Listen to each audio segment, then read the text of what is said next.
and ain't no wannabes here. With some not so nice advice for your writing career. To be clear, no punches will be pulled, but the punch may be spiked. How they like before they get on the mic.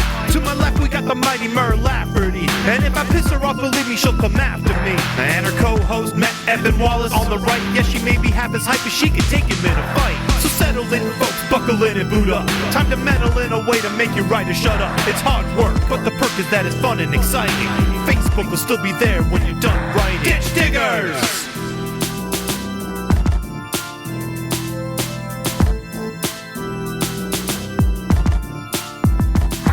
Ditch Diggers!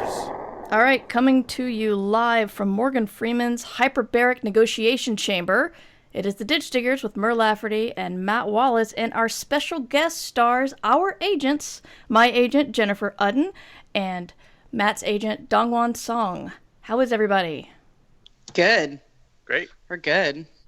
So happy to finally have you two on here. We've wanted to do this for so long, but we're all so busy and important. It's always been really hard to work out. Even when we've physically all been in the same location, it only seems to be more difficult to get everybody together. So I'm really excited to do this.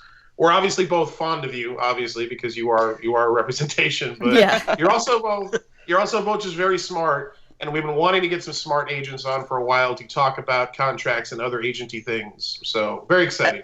Welcome As to the opposed to all those dummy agents you've had on before. I mean, I'm sure we could all tell some stories, if we're being honest here, not to name any names. I was recently talking about the agent I had heard from someone who advised their client when the client said, I really need to make some extra money. Could you give me some freelance work? And their agent told them, have you considered babysitting? Like, there are those agents out there. And again, not to name any Please names. tell me they're taking commission on their babysitting gigs. That author has since changed agents. Good. Yeah. Is doing much better. I'm happy to report. But yeah, no, there are dummy agents, there are dummy authors, there are dummy everybody, and we wanted to have people on who know what they're talking about. And you know, if you're allowed to represent the wonder that is Mer and I, obviously you know what you're talking about. So Exactly. your credentials right there are made, at least for our audience. Quite literally on a podcast. They do on the podcast. We've spoken of your credentials out loud. Yes, Jen has never taken a sentence of mine and turned it passive, unlike another agent I've had in the past. Yeah, I'm looking at my comments from her, and she took a sentence that was active and made it passive voice, and I'm like, I don't think this is going to work out. And that, to me, was actually pretty egregious, and that isn't even in the realm of babysitting, so. Yeah. And now you're nominated for a Nebula.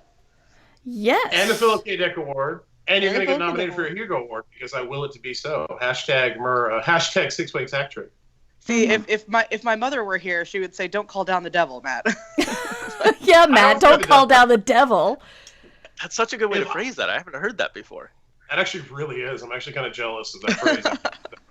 What I'm other... obviously going to steal it. But, What else can your mother teach us, Jen? Well, my other thing that I've probably said to you before is don't go borrowing trouble. Oh, yeah. I guess you sign your emails to me with that often.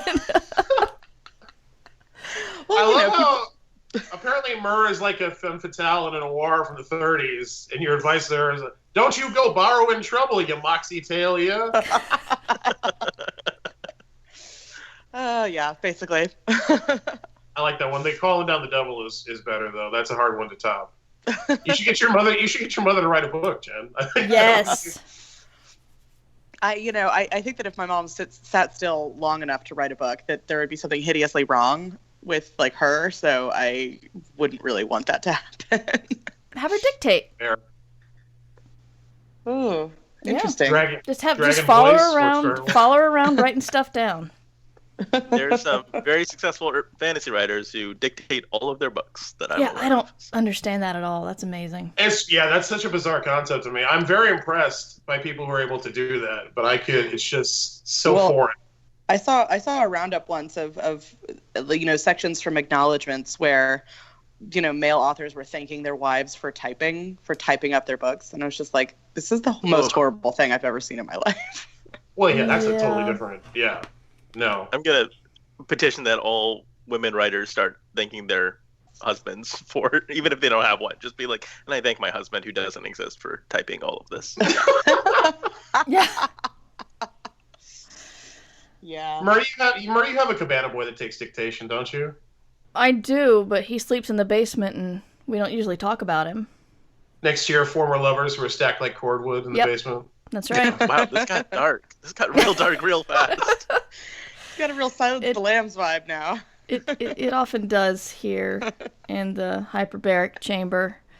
Anyway, the publishing business. It's yes. wacky, isn't it? I would like to say that this podcast, if she's still listening, is dedicated to Allie Wade, who asked us a question about contracts last June and put the idea in my mind to get both of you on the show, and then we never did. So, Allie, if you're still listening, we apologize, and this whole episode's for you.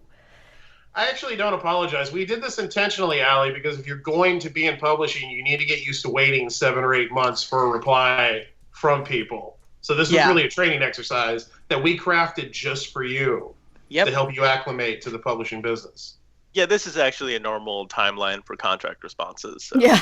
We're right on track here. It's like, I hope you love waiting, because that's where you live now. Yeah. Not the Ryan Reynolds comedy, but the actual waiting, literal waiting. Or maybe you like the Ryan Reynolds comedy. I'm not here to judge. But yeah, waiting is a thing that you will have to do a lot of, so welcome to that. But once you get the response, then you have something to work with, something to deal with. And hopefully it's a fair, equitable response and not someone trying to screw you, although that is a thing that happens sometimes. And you have something new to wait on. Yes, exactly. So let's get to Allie's question first. Yes, please. Let's finally get to Allie's question. We should make her wait. You should make her wait a little bit longer and ask it at the end. Luckily, actually, we should do that. The question's in front of me, not Matt, so we'll get to it now. Yep. But okay, Mur mentioned her in last year's episode. Mur mentioned her current agent's surprised that a former agent had not gotten a particular contract clause. Unfortunately, I don't remember what clause this is, but. What are some clauses that writers should be worried if a contract does or doesn't have? Which clauses are actually standard, which are bullshit, which are both? What are the clauses you can generally expect to have a chance of getting rid of, and which ones are there to stay? Oh, wow. Oh, that's kind of tricky. Yeah. Okay. Well, I mean, there's a couple of things that there are so many like garbage things that can happen in a contract, and one of the most useful things that my first boss said to me was a contract is the history of everything that has ever gone wrong in a relationship. So when you have something like, if you when you have the non-delivery clause, it's like, it's because someone took 4 years and didn't deliver a book, But I guess for me, like, I always look first at, to make sure that that all the terms are like what we agreed on in, the initial offer, the negotiations. And then I look at what is like what the clauses that are going to obligate the author in the future. So like the option clause and the non-compete clause. Okay, let's go into what Dongwon affectionately calls dummies. Yeah, and just to build on sort of what Jen was saying a little bit, one thing that I think is a misapprehension about how contracts work is each agency is going to have a boilerplate with the publisher, right? So and that boilerplate has been negotiated over often decades, right, or at least years. And the metaphor I always use, which is similar to the one that Jen just used, is a contract is kind of a map of scars, right? Like every clause in there is a wound that happened at some point to either an author or a publisher. That's way more poetic than mine. Yeah, it's kind of darker too, right? Like, so it's a hard question to answer in like an objective sense because, a contract that I see may be very different from a contract that Jen sees, depending on what our different agencies have negotiated, right? There's probably a lot of overlap, right? There's probably, publishers like to standardize a little bit just so they don't lose their minds. But, I've definitely seen agreements from other agents and been like, oh, that's different language than what we have, right? Also, if it's older than a few years, like all that stuff changes over time too. So The key stuff to really look out though for is exactly what Jen was saying in terms of, how are you bound in the future? One thing that I see a lot that I think is really underhanded is a matching clause in the option. So that gives the publisher the right to match whatever offer another publisher might give, even if they've decided to pass on the book, right? And then that really complicates your life because it's harder to get the deal that you want with the publisher that you want, right? I would look at non-compete clauses very closely, especially with a lot of hybrid publishing these days. Make sure that you have the right to write the books you want to write and do the deals you want to do, even if you have an ongoing book deal with one publisher. You can find yourself very, very bound very quickly. I've seen short story contracts that end up binding that author to submit their full-length novel to that short story publisher. So that's something to be very careful. Wow. Yeah.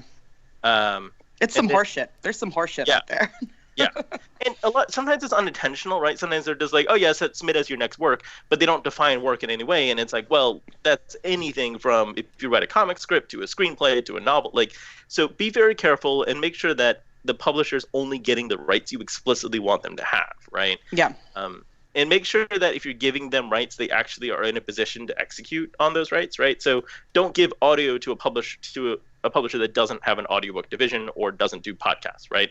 Don't give film rights to anyone who doesn't actually have a way to make movies. If they don't have the money, the resources, and the connections to get a film deal, why are you giving them the film rights, in my opinion?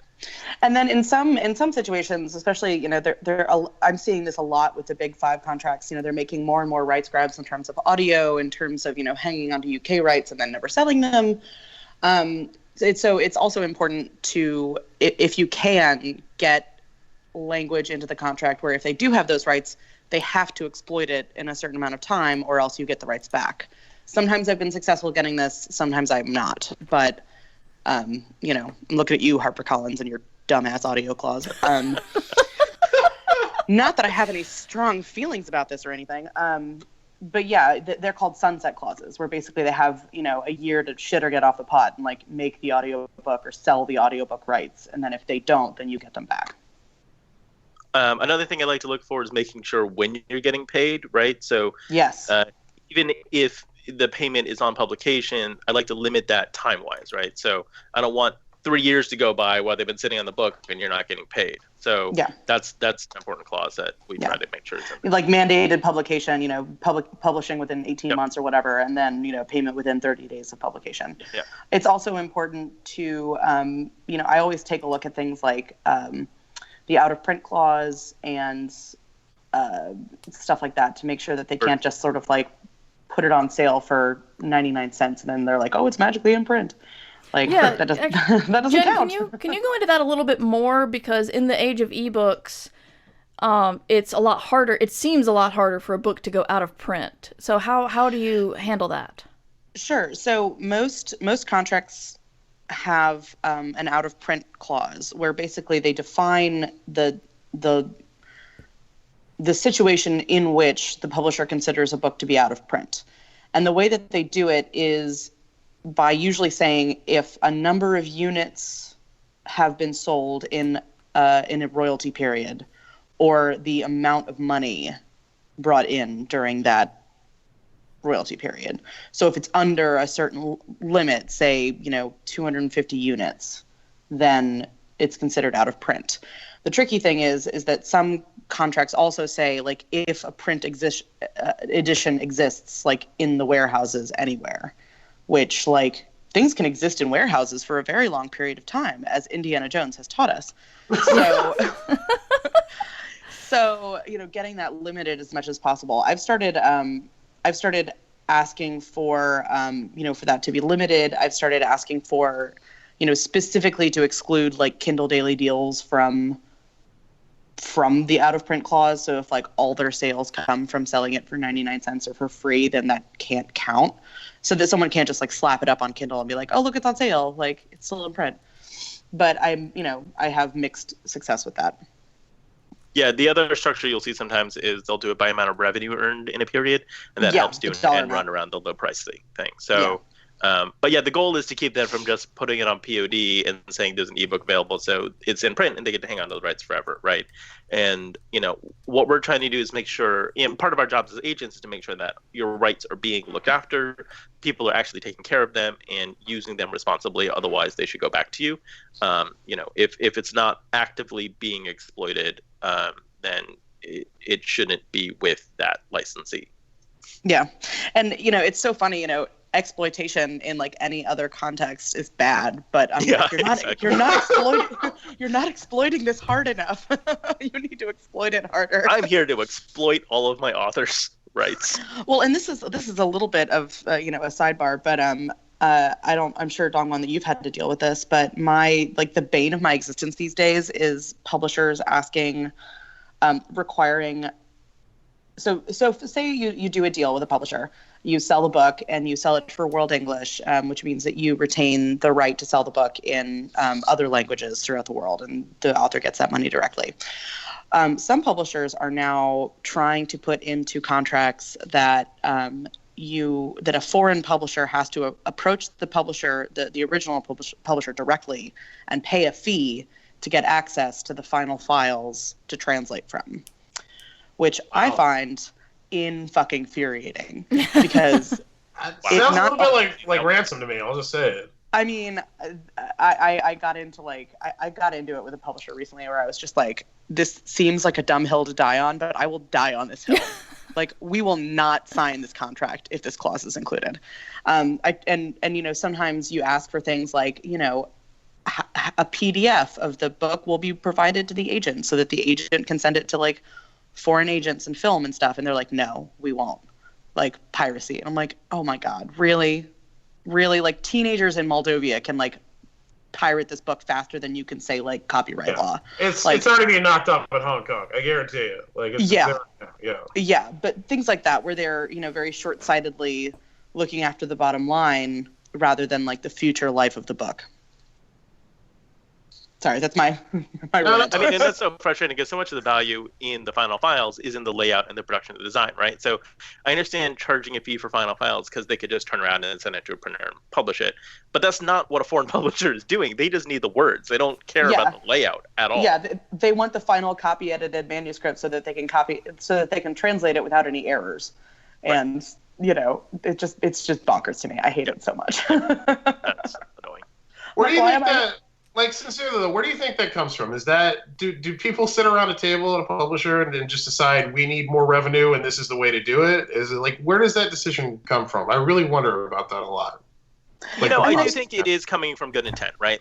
I think the publishing lawyers and as somebody who has worked for a publisher and has worked, with the contracts department, they're trying to look out for the rights of their authors. And there's big strategic meetings that are trying to figure out, okay, as a corporation, as a multinational corporation, how do we make sure we're securing the rights of the books that we're paying for, and how do we make sure that we're getting enough value out of these, right? So they're not sitting there thinking oh, we could squeeze foreign publishers for an extra $50 a book or whatever it is. They're concerned that it's okay, we've created this thing of value, right? We've created these final files. We put a lot of labor into it, a lot of effort into it. How do we make sure we're not just losing money on these things or just giving them away or piracy or whatever it is? That said, they don't always necessarily think through every single real world scenario. Right. Or they don't understand the cost to smaller publishers. Yeah. And there are also, two other things. One is that, I'm sure that they're concerned about the accuracy of the translation. I have heard of situations in which, an early version of the manuscript has been, sent to a foreign publisher, and then, there are changes made, and then the final version isn't the one that gets translated into German or whatever. And the other thing that on the other side that they're not really, one of the things they're not thinking about in the real world is that it takes for fucking ever to get paid from a foreign publisher. It just so the idea that that a foreign publisher who already has a ton to do and is doing it for by paying very little money is going to take an extra step and pay $250 for a PDF is just bonkers to me. I'm do you know how this works? Yeah. waiting for French payments for like 2 years is like not going to be helped by like an additional fee. Right. You're already waiting for Godot, and then Yeah. Godot gets held up at the toll booth. Doesn't have exact change. Basically. Actually, really happy with that analogy. I just came up with that. Sorry. 10 points. 10 points. No, that's all really valid. Oh, go ahead, Jim. I was just trying to think of like other things that I've seen in contracts that are trash. Yeah, like No, we can certainly get to it. There is one thing I'd like to do with you while you guys are here, if you're open to it, because you talked a lot about different rights, and I think that's a huge area where especially novice writers and aspiring writers feel the most lost. So I was hoping we could do maybe like a know your rights rundown, maybe go through sure. the major book and fiction rights that authors are going to be dealing with when they do contracts, and why they're different and why they're important. So if we could do that, I think that would be really helpful for people. Yeah, sure. I mean, to start it off, all contracts pretty much always start with a grant of rights. And the grant of rights is basically the primary things that the publisher is buying. And it's almost always print in electronic and physical form in whatever form yet to be invented throughout the universe in perpetuity. I hate that throughout the universe line. I know, right? like if it's gonna be like in 3D display on Mars, like I'm sorry, you don't have the right to that. You don't that technology, whatever. Yeah, I a little agree. getting over it. Just a little bit. Yeah, it's like saying other dimensions at that point. If we discover a new dimension, it's going to be covered there too. Don't worry about it. No, they only said this universe. So if we find another universe, we can resell those rights. Resell it in a new dimension. If the multiverse exists, then Penguin Random House 2 can buy it again. Love that idea of like an agent inventing technology to break that barrier just so they can get an client out of a shitty contract, like finding a new dimension. Why do you think the publishing companies in a new dimension are going to be any better than the ones here? That is a Right. valid Also, what's the exchange rate on money from like Earth 2? Like, Exactly. That is a good point. we already have enough problems with the euro. Like, Yeah. what's the tax implications of money from Earth 2? Oh my god! If we had to do VAT forms for Earth 2, Jesus. Oh my god, just kill me. So yeah, to move along. So in addition to the primary rights, there are subsidiary rights, and those are usually the other forms that a book can take. So audiobook, film and television, live dramatic rights, editions of the book in other countries. So translations, UK editions, large print, book club, other things basically. For serial, second serial. Second serial. Yeah. The ones you really need to watch out for are film, TV, graphic novel, and merchandising. It's increasingly, or not increasingly, it's almost impossible to do a film deal if you don't hang on to your graphic novel and merchandising rights and your game rights, right? So if you give the reason that is because when a film company buys a property, they're also buying the right to make merchandise off of it, to make a game off of it, to sort of do the extended universe. And if they don't have those rights, then they can't do that. Exactly. You need the whole package. Yeah, gotcha. Exactly. So if you give up merchandising, you're not going to get a film deal, even if you hang on to your film rights. If you give up graphic novel without having done, unless the comic exists, if you're actually making a comic, absolutely do that. If you're not doing that and you're just giving it up for whatever reason, you're going to be in a bind later. So pay very close attention to those. Those are probably the most important. The one thing that's always on deal memos that makes me laugh is there's a theme park rights line. Apparently that's a big deal. I guess it's all J.K. Rowling's fault, right? But right. I live for the day we get to execute our theme park rights. Right. It's gonna be a good day. I feel like the J.K. Rowling, contract story is like a very interesting one about the evolution of contracts, because when she signed those contracts for Harry Potter, ebook rights were not included. So J.K. Rowling owns the ebook rights outright. Oh, wow! I never thought of that. That's why Pottermore's thing. Yeah. That's why Pottermore exists, and So the other thing to talk about also within grant of rights is that you have to think about territory. And the territory is basically the places in which they are allowed to sell your books and in what language. So there's 3 levels, basically. There's North American, which is the U.S. and Canada. There's World English, which is throughout the world in the English language. And there's World, which is all territories, all languages. And you want to limit that as much as possible. because if you can sell it in the US, you might also be able to sell it in the UK, and then the money goes directly to the author instead of being shared between the author and the publisher.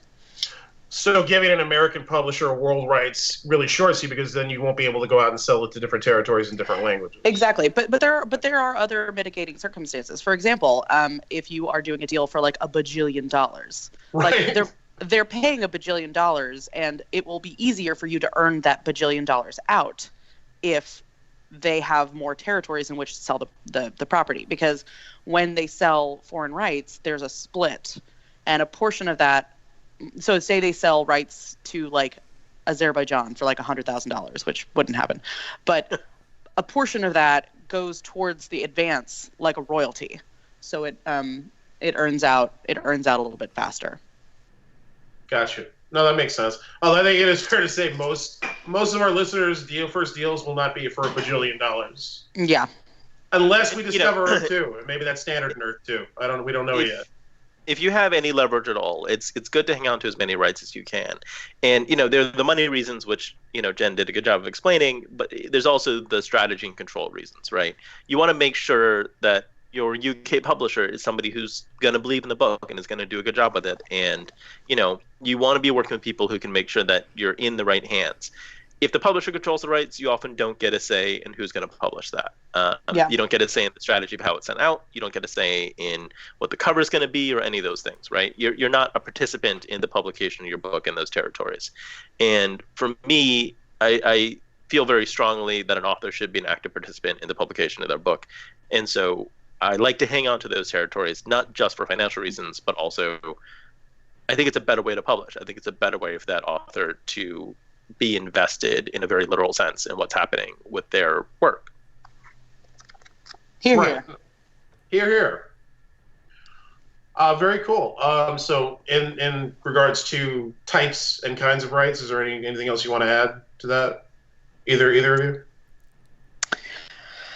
I mean, the only other thing that really comes to mind is that audiobook publishing is kind of bonkers right now, because many publishers are, trying to get and keep those rights, and whether or not they actually use those rights, and that the money that you get if you are selling the rights, the money that you get if you've sold the rights, the audio rights to a publisher, is different if they make it themselves or if they go through like Audible or something. So right. that's another thing to kind of like look out for. And Audible is doing its own thing now too, right? So yeah, they are, and they're paying like a fuck ton of money for audio originals right now, and I'm just like, okay, sure. Yeah, there was a deal that got announced maybe 6 weeks ago, something like that. That was like a significant six-figure deal for audio first, and that was really interesting. Well, if you're like an evil tech billionaire, like, why not pay $1 bajillion for, an audio first thing? Like, anyway. No, I find that very interesting. It's on the one hand, I think there's so many more opportunities opening up now, but then on the other hand, it makes it so much more complicated for new writers coming into the space. Well, it's also tough when so many of those opportunities are being controlled by Amazon. You have to remember that like everyone was so excited when ACX came out, and then everyone like lost their minds when they changed the royalty structure. And it's like, surprise, Amazon is not on your side. Like they're not on the author's side; they're on their own side. And that's the other thing that is very difficult in this business, is that you're working with a publisher, you're working with an editor who's a person and a publicist and people who like your book, but it's also they're part of a larger company, and the interest of the company will always supersede that of the author. Exactly. I think that's a fantastic point. Yeah, and probably good for our listeners to hear from agents as well, because I think a lot of them, you kind of want to buy into it. You kind of want to when that's all there is. You kind of want to buy into that it's going to be a good thing for you. But yeah, I mean, it is going to be a good thing. It's just you have to understand that like they're not here to make friends. Right. They're there to make money. And I don't think Jen or I are saying that editors don't believe in the books that they publish. Of course they do, and they're very passionate about it, and they believe in it they're publishing it because they believe in it. But at the end of the day, when you're an editor, as I've been, you work for a company, and your responsibility is to the bottom line of that company, right? And almost every big publisher is at this point an international corporation that's publicly owned, or has lots of different reasons why they do certain things. And so what's happening on a micro level with your book is going to be influenced by the right situation in France, right, or CBS's overall strategy, or whatever it is, or and, Spain's total and complete economic collapse. Exactly. Wow. Exactly. There are all these things that are influencing why individual editors or imprints or publishers do the things that they do. That's sometimes not very legible to people outside the industry. It's not even legible sometimes when you're at the company. You're like, wait, what is happening? Why do we suddenly have to do this? But there are reasons for it. They're just very large scale ones, and that can be a challenging thing to wrap your head around.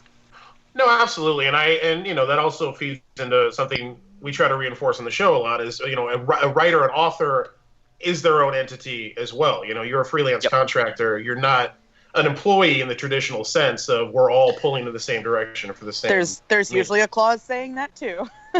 Yep.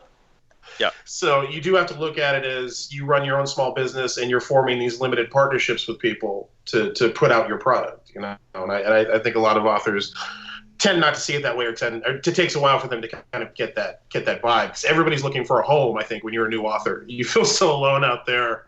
It's one thing to get an agent that gives you an anchor, that gives you a sense of security, but when it comes to finding a home for your book, there's a lot of emotion, a lot of sentimentality you have to get past there as well. So no, that's all very important stuff. Mer, where are you at? I'm right here. I'm here. Are you outside? Did somebody go outside? No. I did. Is it too loud? No, you're fine. I was just curious. Okay. It sounded like Mer was moving boxes or something, so I just wanted to check. No, I'm just sitting here. I'm in Florida by a pool, so I'm Jen, so mad at you right now. There's so much snow here. I don't think I didn't know that it was gonna be a snowstorm, and then I was like, how convenient that this is when this is happening. So it's like, just tell me there are big sunglasses and drinks with umbrellas in them. Hell yeah. All right, know me. good. I'm just making sure. I gotta look out for you. You look out for me all the time. So I know people are going. I don't have a drink with an umbrella right now because it's like noon. You're on vacation. But, no, not really. I'm still working. All right. It's not Margaritaville. It's not Margaritaville. That is a truism. Yeah. Don't call down the devil in Margaritaville. Don't call down the devil in Margaritaville. Don't go borrowing trouble in Margaritaville. Oh my god. That sounds like a cozy mystery series. It should be a mystery series. So, speaking of various pitching and things, I know our listeners will probably be pissed at us if we don't actually ask the $1 million question, which is, what are you guys looking for in new clients? Good book? Come on! Just left her hanging out there. It's a hard question to answer, actually, and the longer I do this, the harder it's becoming to answer, and that's sort of a weird place to be in. A lot of times I'm not looking for a specific genre or a specific pitch, or there are times where I am, but in general, right now, what I'm just looking for is really interesting, unique voices, especially ones that we haven't really heard before as part of the main conversation, right? Like, I'm looking for something distinctive, something that feels very much a story that only that person could tell. And those are hard to find, and that's a hard thing to define, but that's kind of where I'm at the moment, at least. Yeah. I mean, it's tough because, every time I say like, oh, I'm going to concentrate on this genre, I find something in a completely different genre that I'm like, oh my God, I'm obsessed with this. Exactly. So, this year I was like all about, I'm going to expand into middle grade. I signed my first middle grade client, and then I found this kind of like Swords Point-esque book that I have like just fallen in love with, and that if I don't get, I'm going to be like crying on the ground. So like, it just depends on the time and, what you want to read. I mean, it's like anything, like deciding what to read is always like, what do I feel like today? So that's right. Kind of, that's there's kind of where I'm at. There's a lot of intangibles. I mean, we could come at it from the other angle of what don't you want for absolute sure. Like, bottom line, what are you not interested in? What's going to turn you off? We could come at it from that angle. I think, for me, the answer increasingly is like any kind of book with a lot of sexual violence towards women. Absolutely. I'm not into it. Like, I really don't mind violence. Like, I don't mind darkness. Like, but I'm really over like opening a book up and just having like chapter 1 be like welcome to Rape Town. Like Right. I'm over it, especially like given everything that's going on in the industry. So that's a hard no for me. That's a no for me, dog. So welcome to that's Rape Town almost- is a hard pass. I think that's a good, yeah. Wow. Yeah. Sorry. Yeah. No, I mean that's also one of my almost invariably. It's just not for me if that's a major component of your book. There's a way to do it that is more interesting. You know, I always think about Deerskin when I have this conversation where I do think that's an amazing book and one that's really well done. You know, if you're going to include sexual violence, you have to contend with it in a very serious way. If it's there as character motivation, if it's there as a plot device, if it gives your main character superpowers, I'm not thinking of anyone specific. Then, Oh, God. so many people, actually. Then it's not for me. It's just a hard pass. You know, I'm really not interested in long open-ended series right now. Very much trending more towards standalones and things I'm looking for and interested in at the moment. Compact stories that are really well done. Why is that, Dongwon? I think series are getting increasingly difficult to do in traditional publishing. I think long open-ended series can work very well on the indie side. And for reasons I'm not sure I know how to articulate or really put my finger on, I think the urban fantasy style 20-book, 10-book, or whatever it is series is getting harder and harder to convince readers to stay on board with it over a really long period of time.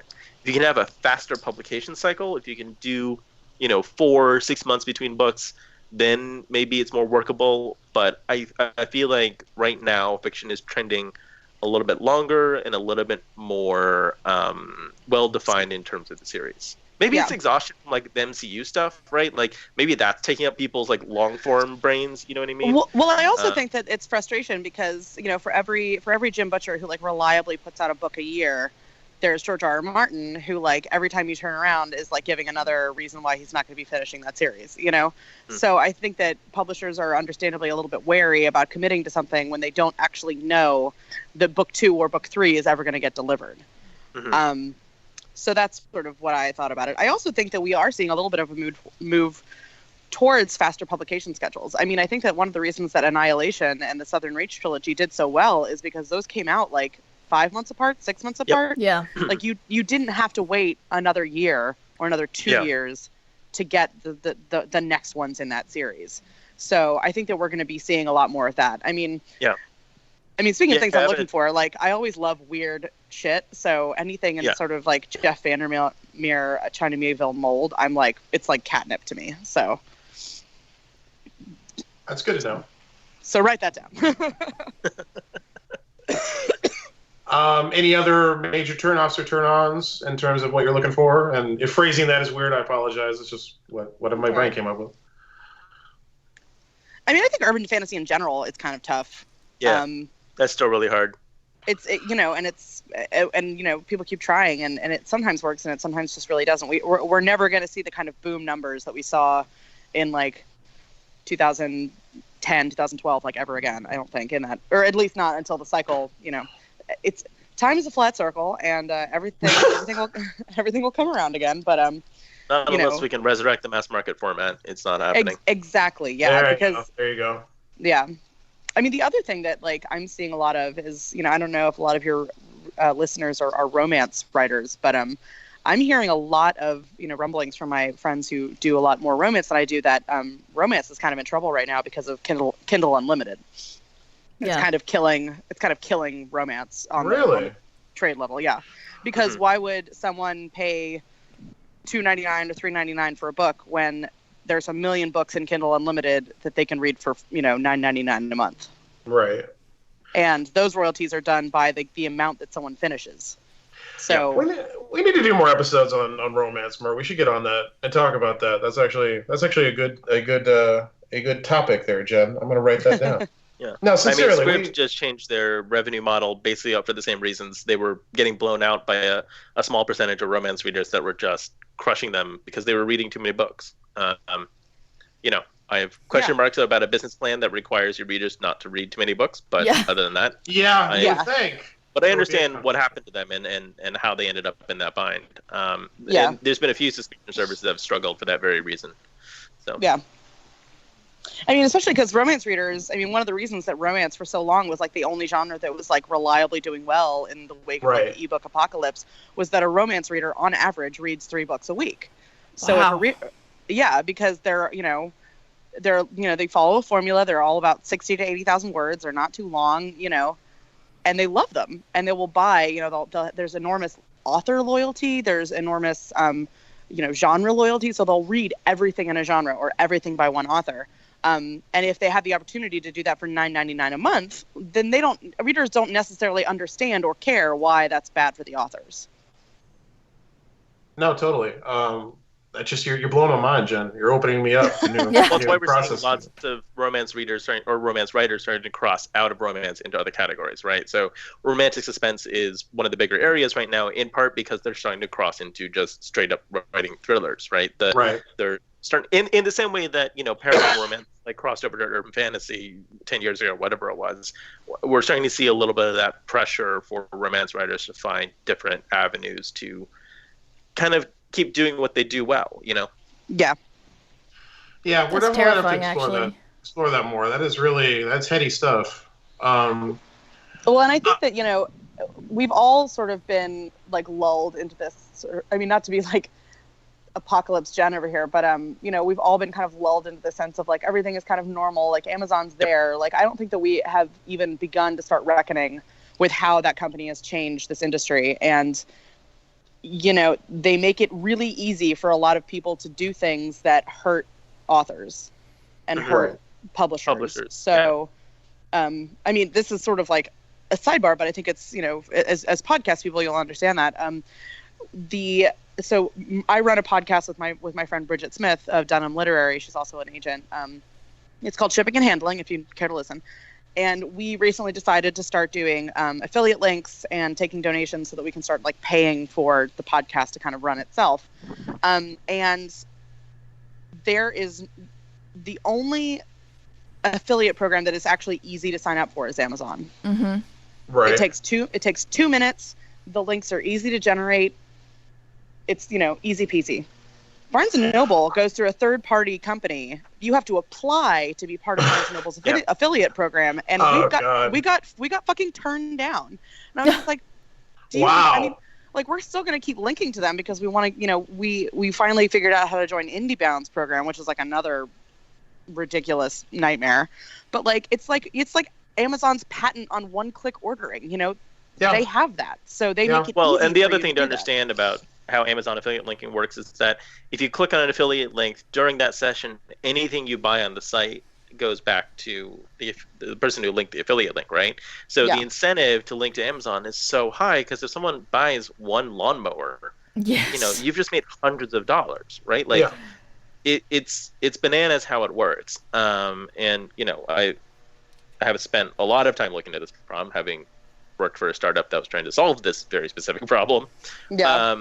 And it's very frustrating that the industry has not made bigger steps to understand how the online ecosystem works, and to make sure that the very people who we rely on to get people to buy books aren't directly monetarily rewarded for the work that they're doing to get people to buy books. It's why there's no more blogs, right? Like there's no book blogs left because there was no way for them to generate revenue because no one was actually looking out for, okay, how are they contributing to this industry? How do we make sure that they get paid?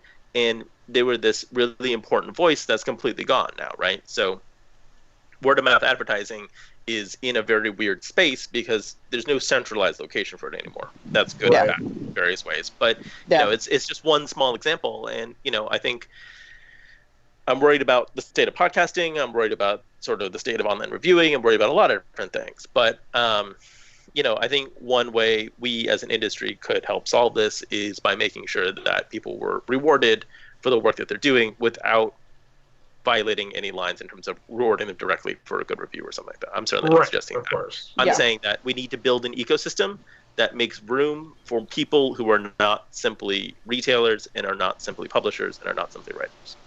Yeah. Here. No, well said. And I hope somebody out there will take a cue from that and We just need more startup-minded people to come in and revolutionize things. I don't feel like we Oh my have. God, do have we? enough of that. Do we? I don't know. I think we do. There are a lot.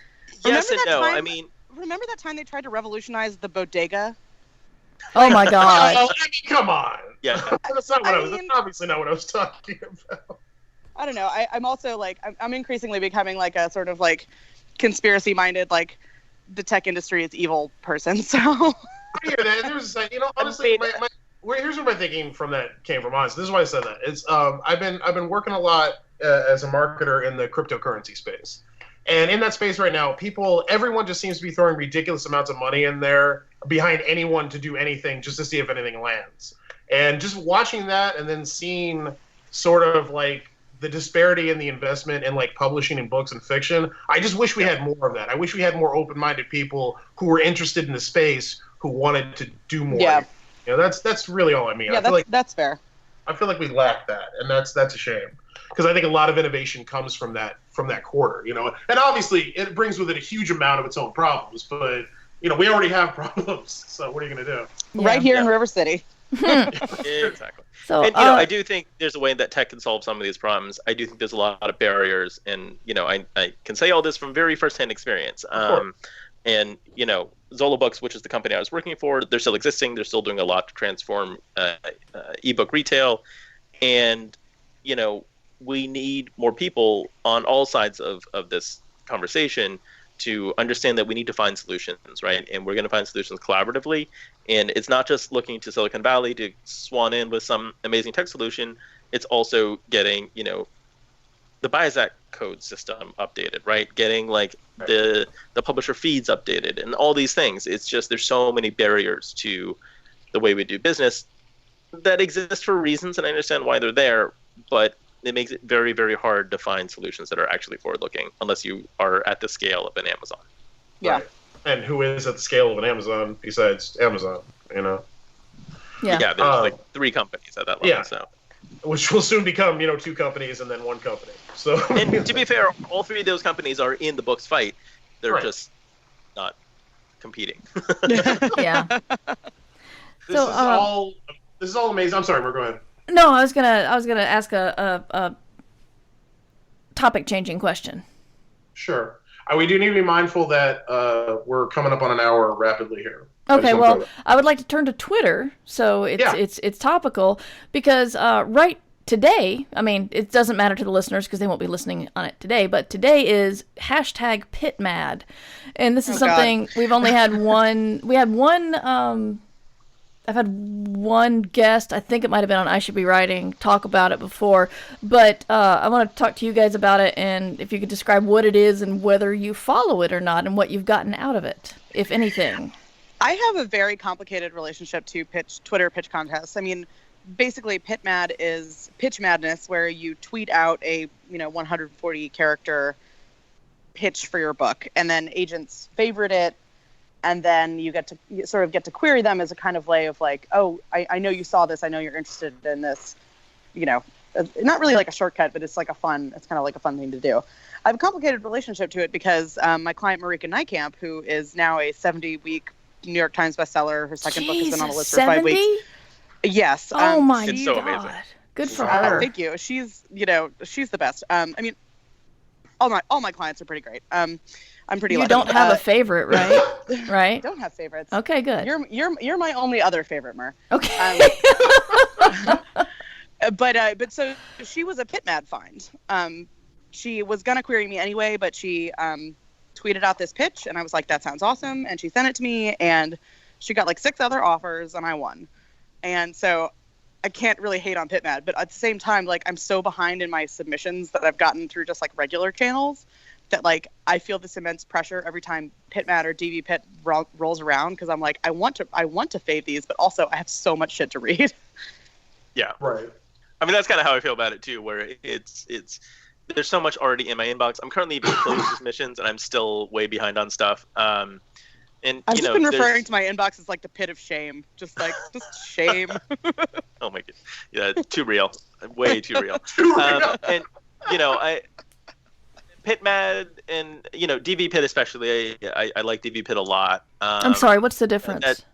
DV Pit is the diversity Oh, Twitter okay, cool. So I tend to pay a little bit more attention to DV Pit than Pit Mad for a variety of reasons. But either way around, I'm always saying, oh, pitch fests on Twitter, I don't pay attention to them. And then when they happen, I find myself helplessly refreshing and being like, ooh, what's that? That's exciting.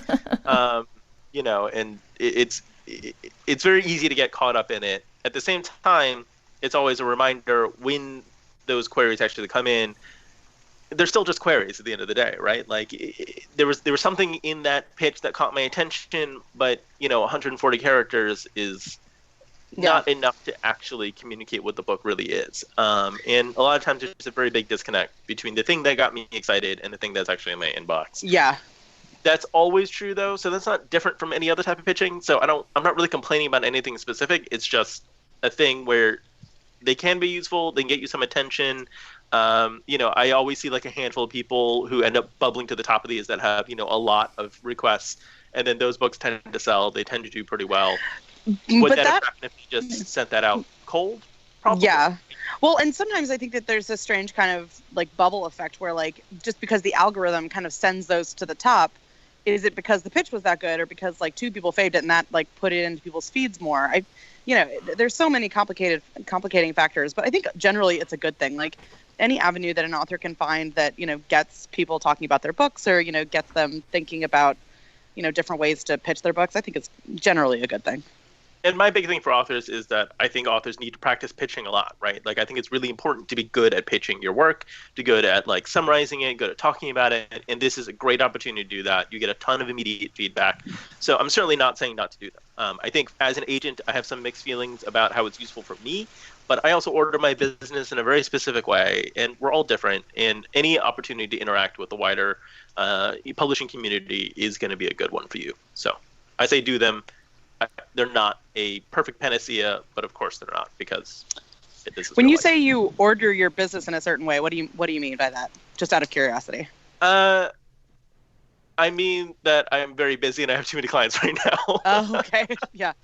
I tried to make it sound intentional and on purpose, and then I'm like, oh wait, no. What I actually mean is I have a lot of things I do with. So yeah. DW is a sucker for strays. He just can't help picking us up, and then he feeds us and gives us a name, and then he can't get rid of us. It's basically. You should have seen him surrounded by his clients at Confusion, Matt. I'm telling you need to show up. Yeah, I need to do more cons. But speaking of which, we haven't had a clumsy segue yet in this episode, and we're about to have one now, so hold on. On Twitter, Setsu asks, have you ever signed someone because you met them at a convention? What are some of the myths and facts about in-person networking in publishing? I've never signed someone because I met them at a convention, but I have signed people after meeting them at a convention. Me? Like I can like someone, exactly. I can like someone enormously personally, but if I don't also like their work, then it's moot. The point is moot, But I will say that in-person networking is extremely useful. I've signed clients who didn't have representation because I met them at a con and we talked, and then they sent me their book and I loved their book, and then I signed them. Right? Like that's that's that how has it works. Definitely happened. I've also signed people who I've made friends with over years of going to cons together, and I've gotten to know them and got to know their work, and then it made sense for us to work together. It is very useful. It's not going to necessarily get you a agent, and I would encourage people who are going to cons to network and do those things to remember that networking is most useful when you don't have a specific target in mind, right? When you don't have a specific goal. The networking is about building out a network, literally, that is a group of people who will provide opportunities for you down the line. But those are all incidental, and you can't plan for it. You're sort of solving for serendipity. You're not trying to get a very specific goal. So I would encourage people when they go to cons to remember that your goal is to literally make friends with people, and that people who are your peers and at your level will probably be more useful to you over the long term than trying to cozy up to a big shot publisher or a big name writer.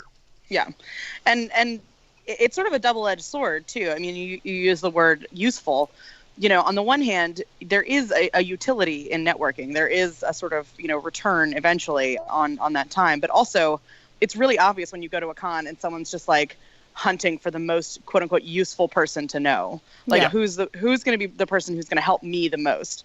And that kind of transactional attitude is always a turnoff. For me, and I know for other people. Cool. That's very useful. I met Mur at Worldcon 2012. Was it 2012? 2013. Oh my God. And then I also met Maurice Broaddus that same year at the same con, and I signed both within like 2 months of each other, I think. Oh, do you remember Maurice? I didn't know that. Yeah. Oh my God. I had no idea. He has some awesome stuff coming down the lane. Like I'm so excited. Yeah, he's fantastic. I go back Maurice years, man, back to like Apex Magazine and like 2008. So I love my next con will actually be MoCon, which is the con that he runs. You're going to MoCon? Yeah, MoCon is I'm going to MoCon. Oh, I'm a guest of honor at MoCon, man. That is really cool. Yeah. I'm trying to get Maurice to come to town to speak at our local Afrofuturist makerspace. Oh yeah, he'd love that. Yeah, I'm just like, you got a free room, so there's that. And I'm down the street from one of Maurice's oldest friends, so if he didn't want to stay here, he could stay there. We're going to get Maurice on the show and stop talking about him now because it's your show, but we're going to get Maurice on later because this definitely has to happen. For sure. So, do we have any other questions? Oh yeah, we do. You were taking the lead on the Twitter. I was going to let you do it. Well, I saw Setsu's and we were talking about networking and stuff. I do want to say, while Matt looks that up, I want to say, Dongwan, that's really interesting. I'd never heard anybody talk about that with networking. I've always felt that networking is you're putting drops in a bucket that you don't know how deep it is. Eventually, one drop might make it turn over, but you have no idea when that's going to be, so you just keep putting drops in your bucket. So that's how I've always seen it, but yours is more easy to understand. Mine's a little vague. I mean, that's exactly it. You don't know what's the thing that's gonna be useful, right? And what you do is you make lots of friends with people, and if an opportunity arises down the line where I can help them out or they can help me out, then that's great, right? Yeah. If that never happens, then your worst case scenario is you have another friend, and there's no bad there, right? Like, if you go into this in a super transactional way of there's winning and losing and I need this and I need that, that's how you get into trouble. That's how you end up feeling like you're failing at this or not getting anywhere because you're putting way too much pressure on a thing that only works if you go into it with an open mind and go into it and genuinely are just trying to meet people. Basically, I signed with Dongwon because he's the Mr. Rogers of agents. I'm always taking my cards on and off. That is true. It is true. I always feel weird about talking to Dongwon at conventions. I mean, he helped me out with my career several years ago. I like him a lot, but because I'm already represented, I always feel like I'm cock-blocking somebody who wants to network with Dongwon because I'm sitting there hanging out with him. And why do you think they wouldn't want to network with you? You're a Nebula Award-nominated author. Like, come on. Well, that's true. That's the thing. You're also a convention convention to see my friends and hang out, and Mur, I don't know if this is going too deep, but like Mur, you're the one who introduced me to Matt when I was starting out. That is true. Right? Yeah, that is absolutely true. Yeah. This is, our friendship is the classic thing about how all of this works, right? Mm-hmm. We met at a Worldcon years and years and years ago. I introduced you to an editor as I was on my way out of orbit, and then you introduced me to a client. It's you never know who's going to be in a position to do what when, right? And if you just are friends with somebody and you have a good relationship and you're not a jerk, then like good stuff will happen at some point. You can't predict what that's going to look like or why or what the outcome in that will be. But, so I'm always happy to see you at a con. We're always happy to hang out, and you're not blocking me from talking to anyone else. You know what I mean? So. Okay. Yeah, it's absolutely true. They take a bigger step back from that. Like, all three of us had to be friends with each other for me to end up signing with Dongwon. I had to be friends with Mur for 10 years. You had to be friends with Dongwon. Like, all that had to come together when you really think about it. It's trippy. It's really trippy. So Gregory Pilecki asks, do authors end up with multiple agents if they're selling their rights internationally or across mediums such as film, comics, TV, video games, etc., or is a single agent enough? It's sort of both, because I mean the thing is like I'm Mur's primary agent, but our agency also works with an agent who does the foreign sales, and we also have an agent who does the film stuff. But I'm still her agent. But also, I have agents representing works before I signed with you. I was just thinking about my taxes, which I did last night, and I've got stacks from 3 agencies. I've got forms from 3 agencies down there because of just the timeline. Mm-hmm. Yeah. So you will end up working with multiple people almost no matter what you do, because almost no agency, unless you're working with one of the very big, like WME might do this or somebody like that, but you will have agents in different territories that are representing different rights. That is, you usually have a primary agent, right? So my authors' relationships with their UK, foreign, and film agents kind of flow through me, but depending on the situation, they might be closer to the film agent or not, or whatever it is. But, the agent who sells your book into France isn't going to be like working with you on edits. Right. Exactly. Right. That's like not their job. And I prefer it that way because I want to talk to as few people as possible in life. So I like having one person to kind of run the ship. And I recommend that to all of their authors. Z. Joffrey asks, thanks in advance. How many writers does an agent have signed at a time? How many books do they try to sell per year? I currently have 23 clients. I'm trying to, increase that. But, I want to sell as many books as I can a year, because the more books I sell, the better it is for my clients. Of course. I know that's a really general question, but these are the things people are wondering. People come from such a lack of knowledge base when it comes to agents and stuff that, where you're starting from zero.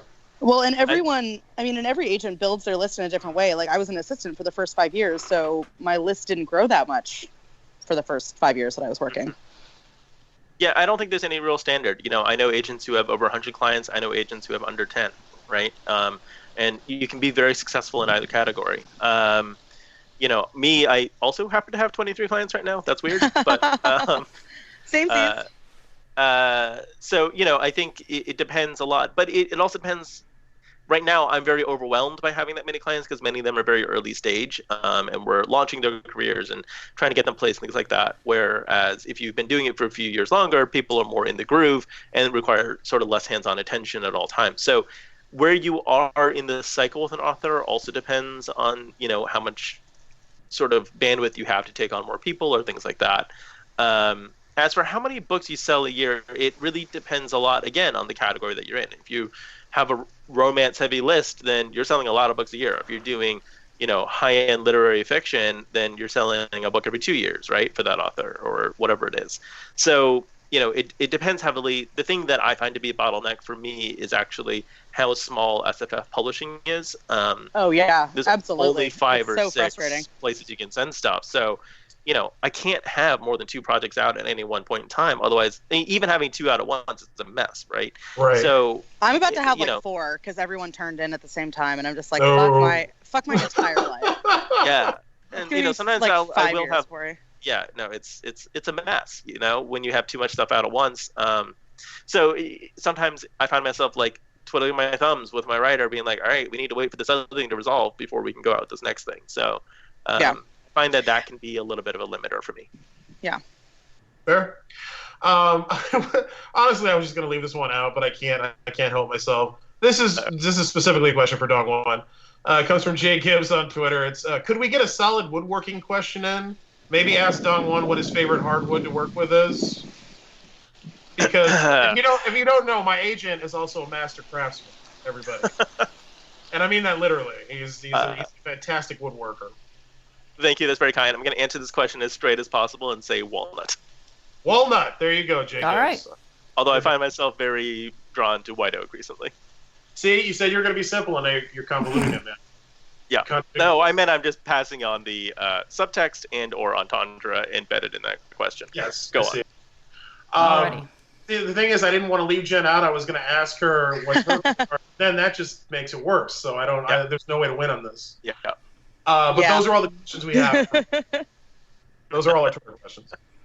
All right. I don't think we have any other agent-specific Ditch Diggers questions, but we should probably do a feedback show in the future because they're starting to pile up in general. We will do that. But for now, I think that's a good place to end things on. Although, I mean, we could talk with you both all day about many things. I've really enjoyed having you on. I think it's been a really good, insightful episode. I mean, we'll have to do this again sometimes, too, and get into other areas for sure. Yeah, I'm telling you, live. We should do video at Worldcon. Let's do it. If I make it to Worldcon, we will hook that up. I'm not going to Worldcon. Oh, What? Stace? Yeah. I'm going. Why not? I might have to change my opinion on that, but I'm trying not to go. We'll see. Try just. You know, everybody's going to bug you about it. Literally, Everyone already is bugging me about it. Of Trust course, me. everyone is. I have an author whose debut is coming out in November, and he lives in California, so I kind of like strong-armed him into going. So now I have to go. There you go. You did this to yourself, Jen. I did. I'm excited to meet him, and it's a great book. It's called Breach, and it's a Cold War thriller with magic. Oh, No, I'm very excited about that one. That one sounds awesome. It's really good. I'm really excited. very cool. All right, well, Mert, do you want to take us home? All right, I'll take us home. If you want to see my blog and Matt's beautiful show notes for this show, including all the links to all the stuff we talked about, you can go to merverse.com. And all my stuff is talked about there, but I will mention 6 Wakes, which is available now and nominated for the Philip K. Dick and the Nebula Award. And it's fabulous. And is fabulous. And thank you, Jen. And also, I should be writing the nonfiction book, Escape Pod, the magazine that I co-edit, and I just can't keep up with all the crap I do. There's just too much. I love how you bailed. You were doing so good, and then you just bailed. I wrote it all down, and now that piece of paper's gone. I wrote my list, my hand-washing list of what to say at the end of every podcast. But support our Patreon, please. We're doing transcriptions now, so you can to increase the accessibility of the podcast. But that's not free, definitely not cheap. But we find it very important. So the more you support us, the easier those transcription costs are on us. And that's at patreon.com/mightymur. And if I forget anything, I'll mention it next week. Good job, Mer. Thanks, Matt. I have the final book in my Sin Is Your series coming out April 10th. It's called Taste of Wrath. Just got a star review in Publishers Weekly. Whatever, don't make a big deal about Congrats, man. Oh, thank you. I thought you knew about that. No. But yeah, so that's coming out. It's wrapping up the series I've been writing for the last 4 or 5 years, and I'm very excited about it. If you've not caught up on the Sin Is Your series, it starts with Envy of Angels. Go back, read them all. It'll be worth your time. My other novella that's out right now is called Rencor, Life in Grudge City from Parts Unknown Publishing. You can get that on Amazon, print, and ebook. And also, if there's still time left to nominate for the Hugos, this podcast that you're listening to now is eligible for Best Fan Cast, and we wouldn't mind winning that particular award. So maybe if you're nominating, think of us. Maybe. All right, you guys want to pitch yourselves, or do you want to just hide under the guise of anonymity to not make the submissions larger, or what do you want to do, Jen? I'm happy to give some links. I can be found, the best way is probably on Twitter, at SuddenlyJen. Our website is www.bgliterary.com, and you can find all of our submissions, guidelines, and main script wish list there. And if you're interested in checking out my podcast, it's called Shipping and Handling, and it is available on iTunes and Stitcher and a whole bunch of other places. And Excellent. I'm Dongwon Song. You can find me on Twitter at Dongwon, DONGWON. That's probably the easiest place to find me and bother me about things. My website is dongwonsong.com, and you can find my submission guidelines there. I'm currently closed to submissions, but that will probably change sometime in the nearish future. So follow me on Twitter, check me out there for more updates on that. And yeah, that's pretty much it for me. Excellent. And all those links will be in the show notes, so everybody can follow up on both of you. And yeah, awesome. Thank you so much for being here, you two. I really, really enjoyed this. Been looking forward to it for a long time, and I think it was really worthwhile. Yeah, we really You're so appreciate welcome. it. Thanks for having us. Oh, this was a lot of fun. You can support us at patreon.com/mightymur. Ditch Diggers! Theme song by Devo Spice, devospice.com.